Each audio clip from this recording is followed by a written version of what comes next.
दोस्तों, कैसे हो आप लोग। उम्मीद करती हूँ आप सब लोग एकदम स्वस्थ और मस्त होंगे। मैं हूँ आपकी दोस्त साधना। आप लोग देख रहे हैं मेरा चैनल स्टे हैप्पी विद साधना। सबसे पहले आप सबसे सॉरी बोलना चाहूँगी। पिछले 4 दिनों से मैंने कोई वीडियो नहीं डाला। अब आप सोचेंगे मैं 4 दिन से कहाँ बिजी थी, वीडियो क्यों नहीं डाला। तो फर्स्ट रीज़न, पहले दिन नेट नहीं चला, हमारे यहाँ बिल्कुल नेट था ही नहीं, तो कोई फ़ायदा नहीं था वीडियो रिकॉर्ड करने का, क्योंकि नेट जब होता है तब हम सोचते हैं हाँ आज हम वीडियो रिकॉर्ड करेंगे तो वीडियो जाएगी। तो उस दिन तो थोड़ी सा मतलब इस तरह करके रह गया।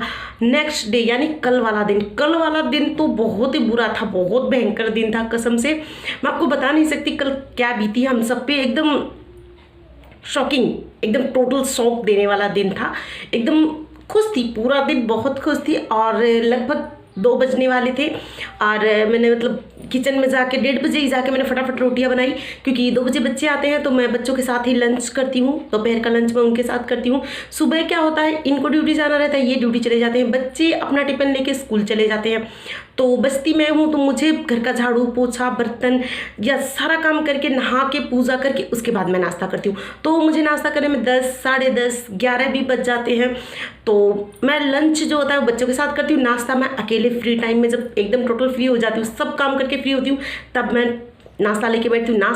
साथ में फ़ोन लेके बैठती हूँ और घंटों तक फिर फ़ोन चलाती रहती हूँ। फ़ोन चला के कई बार क्या होता है मैं थोड़ी देर सो जाती हूँ। नाश्ता करके मैं थोड़ी देर सो जाती हूँ, क्योंकि मैं सुबह जल्दी उठती हूँ, रात को लेट तो हो जाता है, घर में काम है तो हो जाता है, रात को लेट अक्सर हो जाता है। कभी कभी तो जल्दी, आजकल तो जल्दी सो जाती हूँ, 9, साढ़े 9, 10 बजते बजते सो जाती हूँ। लेकिन कभी कभी हो जाता है थोड़ा लेट हो जाता है, पर उठने का टाइम तो फिक्स है कि 5 बजे उठना है। आजकल सुबह पानी जल्दी आ जाता है, 4:45, 5:30 बजे पानी आ जाता है, या फिर पानी गर्म करना रहता है। बच्चे गर्म पानी से नहाएंगे, हस्बैंड गर्म पानी से नहाएंगे, खुद के लिए गर्म पानी चाहिए। तो ये सारी ड्यूटी जो होती है ना वो सब लेडीज़ को निभानी पड़ती है। और मैं क्या गा रही हूँ सबको पता है ना। छोड़िए, इसको एक साइड छोड़ते हैं। अब मैं बताती हूँ मैं कल वाली बात कि कल इतना बुरा क्या हुआ था। कल जो बुरा हुआ था, दोपहर में मैंने रोटियां बनाई और मैं आके फटाफट तैयार हो रही थी। मैंने सोचा चलो बाबू आएगा, मतलब दीपक आएगा, वो कैमरा पकड़ेगा तो ही मैं आपके लिए कोई वीडियो रिकॉर्ड करूंगी। अगर मुझे कुछ आपके लिए कुक करके दिखाना है तो दीपक की ज़रूरत मुझे पड़ती है, क्योंकि मेरे पास ट्राइपॉड नहीं है कि मैं उसके ऊपर फ़ोन रखूंगी और मैं कुकिंग करूंगी। ऐसा नहीं हो सकता, मुझे दीपक का ही सहारा है। तो मैं उसका वेट कर रही थी। सुबह उसको स्कूल जाना रहता है, तो आजकल वो तो सुबह नहीं होता घर पर, पर दोपहर में वो आता है तभी मैं कुछ कुक कर पाती हूँ। तो मैंने उसका वेट किया, वो आने वाला था। सही 1:45 हो चुके थे। मैंने सोचा चलो अब मैं थोड़ा सा मतलब तैयार हो जाती हूँ। मैं हाथ मुंह धुल के आई और कंघी उठाई, बाल खोल दिए मैंने। बाल खोल के मैं बालों में कंघी कर ही रही थी, एकदम से दीपक आया, बोले मम्मी, और हमारे ही पड़ोस की बात है, बोले अजय के घर के सब लोग रो रहे हैं। तो मेरे तो जैसे कदमों तले धरती सरक गई थी, ऐसा क्या हो गया।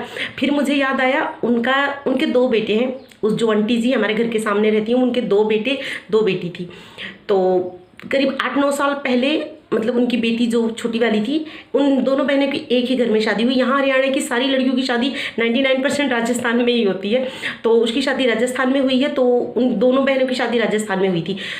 जो छोटी वाली बेटी थी वो मतलब प्रेग्नेंट थी। डिलीवरी के दौरान भगवान जाने क्या हुआ क्या नहीं हुआ, मैंने भी इतना डिटेल नहीं किया, क्योंकि आंटी रोने लगती है जब भी उनकी बेटी का जिक्र आता है, तो मैं नहीं छेड़ती हूँ इस बात को। तो उनकी बेटी उस टाइम एक्सपायर कर गई थी। उनका छोटा सा बच्चा है, बच्चा बड़ा हो गया, 8 साल का बच्चा हो गया है, लगभग अनमोल के साइज़ का हो गया है। तो वो तो है। अब बड़ी मुश्किल से वो लोग भी, माँ बाप के लिए बच्चों को खोना बहुत बड़ी बात होती है। बच्चों के लिए माँ बाप खोना शायद कोई बड़ी बात नहीं होती, अगर वो अपने पैरों पे खड़े हो जाते हैं तो उनके लिए लगता है वही सब कुछ है, तो वो थोड़ा जल्दी भूल जाते हैं इस चीज़ों को। लेकिन माँ बाप कभी नहीं भूलते अपने बच्चों को। तो वो वैसे मतलब जी रहे हैं, कोई जीना तो है नहीं पर वो जी रहे हैं। और अभी रिसेंटली क्या हुआ, करीब 4-5 दिन पहले की बात है, वो लोग किसी के खेत में कुछ काम कर रहे थे, मतलब कुछ ऊंचा नीचे का काम था, कुआं का खुदाई था या कुछ ऐसा काम था। कुआं था, वो कुआं खुदा हुआ था, वो करीब 28 फुट 28 फुट नीचे गहरा खोदा जा चुका था। और वो ऊपर से रस्सा लगा के नीचे उतर रहा था, उस खड्डे के अंदर उतर रहा था, उस कुएं के अंदर उतर रहा था उनका छोटा वाला बेटा। दोनों बेटे उनके वहीं थे, और भी लोग वहाँ थे, पर वो छोटा वाला नीचे उतर रहा था। और वो जैसे ही उतरने लगा, करीब 1-2 फुट ही नीचे उतरा था, इतने वो उसके हाथ से रस्सी स्लिप हो गई या वो रस्सी टूट गई, आई डोंट नो, ऊपर वाले को ही पता है भाई क्या थॉट था, क्या बात बनी। वो उतने ऊपर से गिरा और वो सीधे सर गर्दन के बल गिर गया। तो उसकी शायद रीढ़ की हड्डी टूट गई है, कुछ डैमेज है, और भगवान जाने क्या क्या प्रॉब्लम है, क्योंकि मैं वहाँ जाके उसको देख नहीं पाई हूँ, क्योंकि डॉक्टर उसके पास जाने नहीं दे रहे हैं, वो फिलहाल आईसीयू में है। पर मतलब वो ठीक है, बोल रहा है, वो मतलब उसके शरीर काम नहीं कर रहे, वो हिल नहीं पा रहा है ज़्यादा, लेकिन वो बोल रहा है, एकदम बोल रहा है। अपने घर में भी सुबह उसने बात की थी, और मैं पहले दिन भी उनके घर जाके पूछ के आई थी कि भाई आंटी आपका बेटा कैसा है, तो उन्होंने कहा भाई ठीक है, ऐसी ऐसी प्रॉब्लम है, मैं गई हूँ, देख के आई हूँ, मिल के आई, ठीक है। और सुबह भी मैं पूछ के आई थी, कल सुबह मैं पूछ के आई, जब भी उन्होंने कहा कि हाँ वो ठीक है। पर दोपहर में अचानक से दीपक आया और कह रहा है वो लोग रो रहे हैं, शायद उसका चाचा एक्सपायर कर गया। उस बच्चे मतलब उस जो लड़का अभी हॉस्पिटल में है, उस आंटी के बड़े बेटे की शादी हो चुकी है, उसके 2 बच्चे हैं। तो वो बोला मम्मी अजय के शायद चाचा एक्सपायर कर गया, वो लोग रो रहे हैं।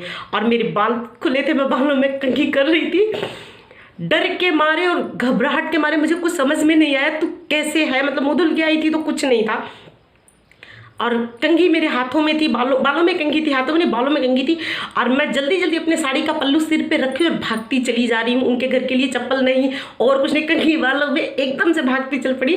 दीपक ने मुझे रोका, मम्मी आपके बाल खुले हैं, फिर मुझे याद है हाँ बाल खुले। मैं वापस आई तो कंघी कहाँ गई मुझे पता नहीं, जल्दी जल्दी बैक पिन लेके मैंने बालों में बैक पिन लगाया और मैं उनके घर गई। उनके घर गई, सब लोग इतने बुरी तरीके से रो रहे थे, उनको देख के मेरी एकदम आत्मा तक तड़प चुकी थी। सच में मैं बहुत ज़्यादा दुखी हो गई थी, और मैं सोच रही थी एक माँ बाप कैसे जी पाएंगे अपने बच्चे के बिना, कोई माँ बाप नहीं जी सकते अपने बच्चों के बिना। और वैसे भी मैं परेशान थी, क्योंकि मैंने एक वीडियो देखी थी, वीडियो आज कई दिन मतलब कल परसों से फेसबुक पे, यूट्यूब पे, हर जगह खूब चला है, वो है आयशा का वीडियो। आयशा एक लड़की है, गुजरात की है, उसकी शादी राजस्थान में हुई थी, और उसके हस्बैंड को शायद दहेज से प्यार था, या आई डोंट नो, शायद दहेज वाली ही प्रॉब्लम थी। वो बार बार उसको गुजरात छोड़ आता था, उसका फ़ोन रिसीव नहीं करता था, उससे बात नहीं करता था, या फिर कुछ और फॉल्ट था, वो अभी क्लियर नहीं हुआ, वो धीरे धीरे खुल के आएगा। उसके हस्बैंड को अरेस्ट कर लिया है पुलिस वालों ने, भाग तो गया था पर पकड़ा गया, पुलिस वाले ने उसके हस्बैंड को अरेस्ट कर लिया है। और वो इतनी प्यारी, इतनी क्यूट है, इतनी उसने मरने से पहले वीडियो बनाई, और वीडियो में वो हंस रही थी, कभी तो उसने जीभ निकाला, कभी अलग अलग पोजेस दे रही थी, बात कर रही थी, और उसने खुद बताया कि इसमें किसी का दोष नहीं है, मैं अपने आप को ख़त्म कर रही हूँ। और उसने बहुत कुछ मतलब ऐसा कहा, सब लोग देख सकते हैं। लेकिन मैं इस वीडियो को इसलिए रिकॉर्ड कर रही हूँ, मैं इसलिए आप लोगों के साथ शेयर करना चाहती हूँ। आयशा आज नहीं है इस दुनिया में ये देखने के लिए कि उसके पीछे सबका क्या हुआ, लेकिन शुक्र है जिसके घर मैं गई थी उसका मतलब थोड़ी हालत सीरियस हो गई, उसको दूसरे हॉस्पिटल में चेंज कर रहे थे, तो वहाँ उनका कोई रिश्तेदार पहुँचा और उसने देखा कि मतलब इसको दूसरे हॉस्पिटल लेके जा रहे हैं, तो उसको ये गलतफहमी हो गई कि मतलब ये एक्सपायर कर गया और इसलिए इसको एम्बुलेंस में डाल रहे हैं। और वो वहाँ से रोती बिलखती इनके घर आ गई, मतलब वहाँ से तुरंत उसने दूसरी गाड़ी ली और वो घर आ गई। घर आके वो रोने लगी, वो उस लड़के की मौसी थी, वो अपनी बहन को देख के रोने लगी, उसको देख के उस लड़के की भाभी, माँ, बहन, सब बहुत बेतहासा रोने लगी।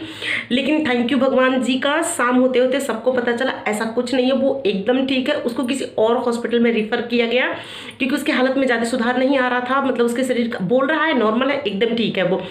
और बहुत मतलब खुशी हुई ये जान के कि वो ठीक है, और वो आएगा जब उसको घर आके ये पता चलेगा कि उससे इतने सारे लोग प्यार करते हैं, तो उसको जीने की उम्मीद डबल हो जाएगी। शायद अगर यही काम आयशा करती, थोड़ा सा आयशा सब्र रखती, थोड़ा टाइम देती, काश आयशा देख पाती आज सब लोग उसके लिए कैसे रो रहे हैं, कैसे बिलख रहे हैं।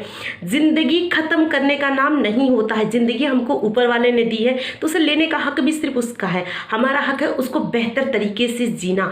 दुनिया की कोई प्रॉब्लम इतनी बड़ी नहीं होती जिसकी कोई सोल्यूशन ना हो। अगर हस्बैंड से नहीं बनती थी तो वो छोड़ सकती थी, पढ़ी लिखी थी, ग्रेजुएशन तक की उसने पढ़ाई की थी, उसे प्रोफेसर बनना था, वो अभी भी पढ़ रही थी, उसे ज़रूरत नहीं थी, वो अपने पैरों पे खड़ी हो सकती थी, वो हस्बैंड को डिवोर्स दे सकती थी, छोड़ सकती थी, आज नहीं तो कल उसे कोई और मिलता। और मुझे नहीं लगता किसी औरत को किसी आदमी की ज़रूरत होती है, वो सिर्फ आदमी के साथ ही जी सकती, बिल्कुल नहीं। अगर वो सक्षम है, पढ़ी लिखी है, अपनी जिम्मेदारी उठा सकती है, तो उसे किसी की ज़रूरत नहीं, वो खुद कमा सकती है, खा सकती है, जी सकती है, अपने आप को मेंटेन कर सकती है, किसी आदमी की कोई ज़रूरत नहीं है। और कुछ हद तक मैं चाहूँगी माँ बाप भी अपने बेटियों को जब पालते हैं ना, मुझे भी ऐसे ही पाला गया है, उन्हीं में से मैं भी हूँ। हमें बचपन से तोते की तरह ये चीज़ रटाई जाती है कि आपकी शादी होगी, आपको पराए घर जाना है और वो घर आपका अपना होगा। कभी हमें ये सिखाया ही नहीं जाता है कि बेटा ये घर भी आपका है, अगर आप किसी परिस्थिति में हो, किसी परेशानी में हो, किसी प्रॉब्लम में हो, तो आप इस घर में वापस लौट के आ सकते हो। तो प्लीज़ आप सब लोग अपनी बेटियों को पालिए, आप अपनी बेटियों को पढ़ाते हैं, लिखाते हैं, सब कुछ करा, अपनी बेटियों को ये भी सिखाइए बेटा कि आप उस घर जा जरूर रहिए, वो घर आपका है। अगर आप खुश हो वो उस दुनिया में, तो बहुत अच्छी बात है, अगर नहीं तो मोस्ट वेलकम। आप कभी भी हमारे घर आ सकती है, ये घर आपका है, ये घर हमेशा आपका रहेगा। आप उसकी जगह, उसका मान सम्मान प्यार हमेशा अपने घर में बना के रखिए। ना जाने कितनी आयशा बच जाएंगी। बहुत सारी लड़कियां अपने हस्बैंड से, अपने बॉयफ्रेंड से और सारी चीज़ों से परेशान हो जाती हैं, पर वो सोचती हैं कि अपने माँ बाप को कैसे फेस करेंगे, उनके माँ बाप उनको क्या कहेंगे। वो इस दुख में, इस टेंशन में सुसाइड कर लेती हैं और फिर माँ बाप रोते रहते हैं, फिर हंगामा मचाते रहते हैं।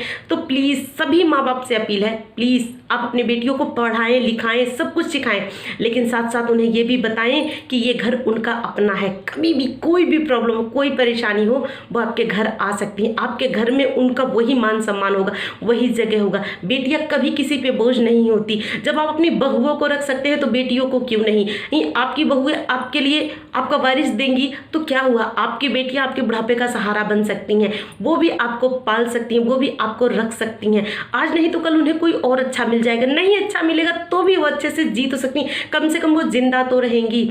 आयशा ने अपनी वीडियो में कहा था कि उसके मम्मी पापा बहुत अच्छे हैं, उसको बहुत प्यार करते, उसे अच्छे दोस्त मिले, एक अच्छी लाइफ मिली, लेकिन एक चीज़ थी, जो था उसका हस्बैंड।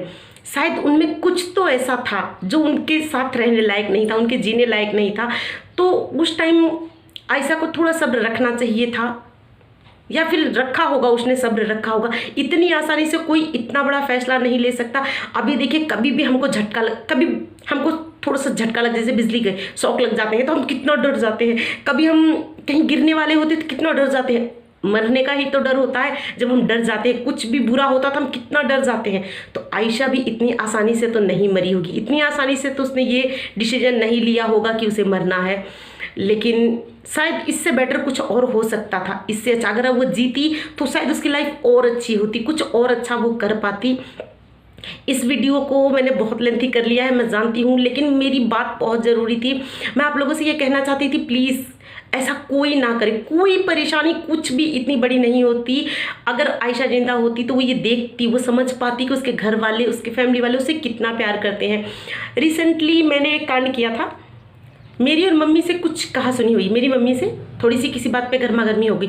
मैंने क्या किया, मम्मी की, भाई भाभी, बहन, पापा, सबके नंबर ब्लॉक कर दिए। A to Z सबके नंबर मैंने ब्लॉक कर दिए। मुझे किसी से बात नहीं करनी।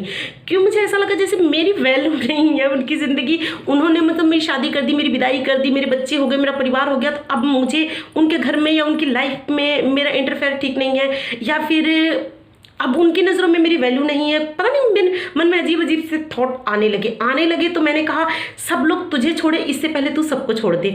और मैंने ये चीज़ अपने दिमाग में बिठाई और मैंने क्या किया, सबको ब्लॉक कर दिया। सबको ब्लॉक कर दिया। सबको ब्लॉक तो कर दिया, पर मैंने अपने कॉल लिस्ट से ब्लॉक किया, व्हाट्सअप नहीं ब्लॉक किया। तो मम्मी के पास तो व्हाट्सअप था नहीं, लेकिन बहन, भाभी, भाई सबके पास व्हाट्सअप था। सब लोगों ने मुझे व्हाट्सअप पे अलग अलग मतलब वीडियोस, फोटोज़, गाना, मतलब अलग अलग तरीके से सबने मुझे मनाने की कोशिश की। लेकिन मैंने कहा, अगर आप लोग मुझे परेशान करेंगे तो मैं यहाँ भी ब्लॉक कर दूंगी। मैं आप सबको दूर से बैठे देख के जी रही हूँ, तो मुझे जीने दीजिए, मुझे परेशान मत करिए, मुझे किसी से कोई बात नहीं करनी। ऐसा 4-5 दिन तक चला। 4-5 दिन तक मैंने किसी से बात नहीं की। मैंने बात नहीं की तो ऐसा नहीं था मैं खुश थी, बिल्कुल खुश नहीं थी। मुझे बहुत तकलीफ हो रही थी, क्योंकि हम घंटों बातें करते हैं। जब भी मतलब मेरी बहनें होती हैं, 1, 2, 3, 4 सब मिल जाते हैं और कॉन्फ्रेंस कर लेते हैं और ब्लूटूथ लगा लेती हूँ और मैं काम करती रहती हूँ और बात करती रहती हूँ। और सेम कहानी उनकी भी है, सेम वो लोग भी मुझसे बातें करती हैं। तो आदत पड़ गई है। और आदत नहीं, ये हमारा प्यार है। यह नहीं, इतना आदत किसी चीज़ की नहीं डालती हूँ मैं। कोई भी चीज़ मैं खुद से ज़्यादा नहीं मतलब होना चाहिए। कोई भी चीज़ को रखो, लिमिट में रखो। अगर ज़रूरत से ज़्यादा रखो तो वो आपको परेशान करता ही करता है। तो नहीं था ऐसा कुछ, लेकिन मैंने उन्हें सबको ब्लॉक किया। उन सब ने मुझे बहुत ही मतलब अच्छे से मनाया, मुझे ये बात समझाई कि मैं क्या हूँ और वो सब मुझसे कितना प्यार करते हैं। और मैं इस बात के लिए भगवान को थैंक यू बोलती हूँ। हुई गलतफहमी ज़रूर थी, लेकिन उस गलतफहमी में एक चीज़ बहुत अच्छी हुई कि मुझे पता चला मेरी फैमिली मुझसे कितना प्यार करती है। अगर कभी ऐसा कोई मोमेंट आएगा ना, तो मैं कभी इस चीज़ को नहीं भूलूंगी। ये मोमेंट हमेशा याद रखूंगी कि मेरी पूरी फैमिली मुझसे बहुत प्यार करती है। मेरे इतने नाजुक, इतने नखरे हैं, इतना एटीट्यूड मुझ में है जिसका कोई हद है, लेकिन फिर भी मेरी पूरी फैमिली मुझे सर आँखों पे रखती है। मेरी बहनों ने मुझे फ़ोन किया, मुझे सॉरी बोला, जबकि उनकी गलती नहीं थी, उनकी कोई गलती मेरी थी। मुझे उन्हें ब्लॉक करने की या उनसे बात ना करने की, इतने नखरे दिखाने की ज़रूरत नहीं थी। बात मुझसे मम्मी से हुई थी और मम्मी ने भी मुझे कुछ नहीं कहा, बस मैं कुछ कह रही थी, मेरी जिद थी और वो उस जिद से इग्नोर कर रही थी, बस ऐसा ही कुछ हो गया। लेकिन फिर भी उन सब ने मुझे सॉरी बोला, उन सब ने मुझे मनाया और मेरी बहनों ने कहा आप हमारी सांसें हैं, हम आपके बिना नहीं जी सकते। इंसान सांसों के बिना नहीं जी सकता, हम आपके बिना कैसे जी सकते हैं। प्लीज़ आप इस बात को समझिए, आप हमें अनब्लॉक कीजिए, हमसे बात कीजिए, जो भी प्रॉब्लम है हम उसको सॉल्यूशन निकालेंगे। हम मम्मी से बात करेंगे, अगर मम्मी ने कुछ कहा है तो मम्मी ने भी मुझसे बात करने की बहुत कोशिश की, लेकिन मैंने किसी से कोई बात नहीं की। और ये वीडियो सिर्फ और सिर्फ मैं इसीलिए ही बना रही हूँ कि प्लीज़ कोई भी ऐसी कोई हरकत ना करे, ऐसी अपनी लाइफ ना गंवाए। दुनिया में कोई प्रॉब्लम कभी, बहुत बार क्या होता है, लड़का लड़की आपस में काफ़ी फ्रेंडली हो जाते हैं और बाद में कोई पलट जाता है, कोई लड़की या लड़का कोई पलट जाता है, तो वो लोग भी ऐसा ही करते हैं। थोड़े दिन पहले हमारे यहाँ एक केस ऐसा हुआ था, एक लड़के ने सुसाइड कर लिया। वो सिर्फ 18 साल का लड़का था, मात्र 18 साल का लड़का था। उसके 2 लड़के थे, पहले लड़के की शादी हो चुकी थी, दूसरे लड़के ने सुसाइड कर लिया। रीज़न 18 साल का बच्चा है तो रीज़न क्या हो सकता है, लेकिन ऐसे बहुत सारी बातें हैं, बहुत कुछ ऐसा है। लेकिन यकीन मानिए, अगर आप जिंदा रहेंगे तो सब कुछ पॉसिबल है, सब कुछ हो सकता है। लेकिन अगर आप ऐसा कुछ कर लेंगे तो कुछ नहीं हो सकता। आप अपने से पहले अपने माँ बाप, अपनी फैमिली के बारे में एक बार सोचा कीजिए। वो आपसे बहुत प्यार करते हैं।